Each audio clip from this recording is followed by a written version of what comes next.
Hello there. Today, let's take a quiet moment together to talk about a really powerful tool for personal growth. It's something that doesn't cost anything. It just asks for a little bit of your time and a willingness to gently look inward. We're talking about self-reflection. Now, I know this famous quote from Socrates, it can sound a little intense, can it? But what if we thought about it differently? Not as some kind of judgment, but more like a gentle invitation. An invitation to just get to know that quiet, fascinating world that exists inside each of us. Because that ancient idea, it connects so well to this really modern feeling, doesn't it? We get so swept up in the day-to-day rush, just moving from one task to the next, that sometimes we find ourselves just coasting. We're going through the motions, but not really pausing to think or even to feel. So, what does it actually mean to step off of that autopilot? Let's talk about what self-reflection really is. You can think of it as a kind and gentle guide for your own inner journey. When you get right down to it, self-reflection is just this. It's the simple choice to intentionally check in with yourself.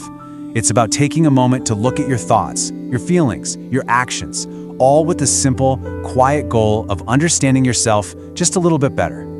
To put it even more simply, it's really just about pressing the pause button on all the chaos. It's about finding a moment of quiet, away from all the noise, and just getting curious enough to gently ask yourself, why? Why did I feel that way in that moment? Why did I do that? And that one simple question, that little act of pausing, well, it can be absolutely transformational. So, why does this all matter so much? Let's explore the incredible power that comes from looking inward. Well, for starters, it helps you build a much deeper sense of self-awareness. When you start to reflect, you begin to really understand who you are at your core. You see what you value more clearly. You start to recognize your own emotional patterns, and you finally begin to understand why you react to things the way you do. You know? And when you have that self-awareness, it naturally leads to making better, clearer decisions. It just does. When you really know yourself, when you know what truly matters to you, it becomes so much easier to make choices that actually line up with your real goals, instead of just reacting to whatever's happening in the moment. It also does wonders for our relationships. Seriously, when we understand our own emotions, we just get better at communicating. We're able to explain how we feel more clearly, more honestly, and it grows our ability to feel empathy, which helps us understand the people in our lives so much better. And finally, it makes us more resilient. When we take the time to reflect on the hard stuff, the challenges and the setbacks, we learn from them. We start to see them not just as failures, but as real opportunities for growth. It helps us turn those tough experiences into wisdom. Now, it's so important to remember that this is a powerful tool, so we have to use it with care. There's a really important difference we need to talk about to make sure this whole process stays healthy and kind to yourself.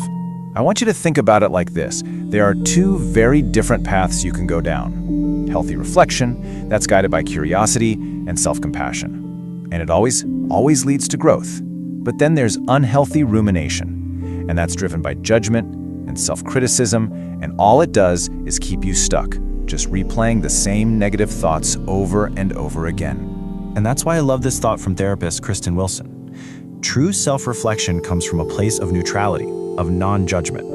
It's not about finding all the things you did wrong.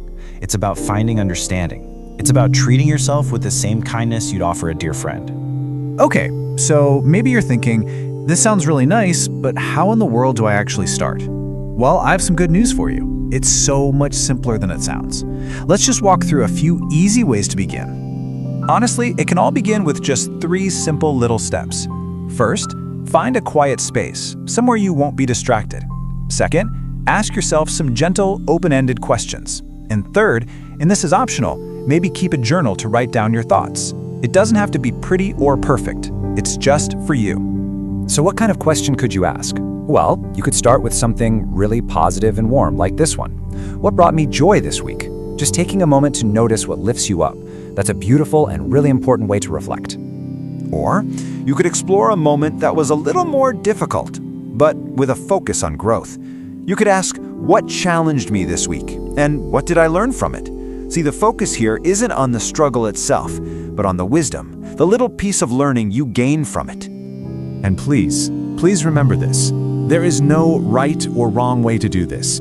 Your journey of reflection is yours and yours alone. The most important thing is just to be patient and to be so gentle with yourself as you start.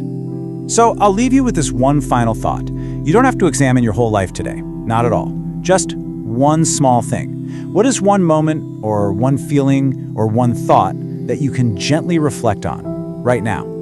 The journey inward, it begins with just a single quiet step.